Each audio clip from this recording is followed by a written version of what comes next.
machozi ambayo umeyatoa ama machozi ambayo yanamwagika ukimlilia mtu mahali, mpendwa, si bure.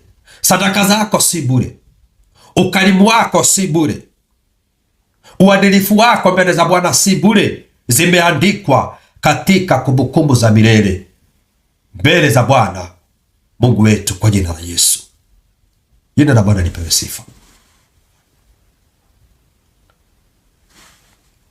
Matendo mazuri yanaandikwa katika kitabu cha kumbukumbu, na yatakapofunguliwa matendo hayo, mpendwa, inaweza ikachukua mwaka, inaweza ikachukua miaka miwili, inaweza ikachukua miezi, lakini wakati Mungu atapitia katika kile kitabu cha kumbukumbu, kitu kilichoandikwa kikisomwa, mwenyewe atafurahia.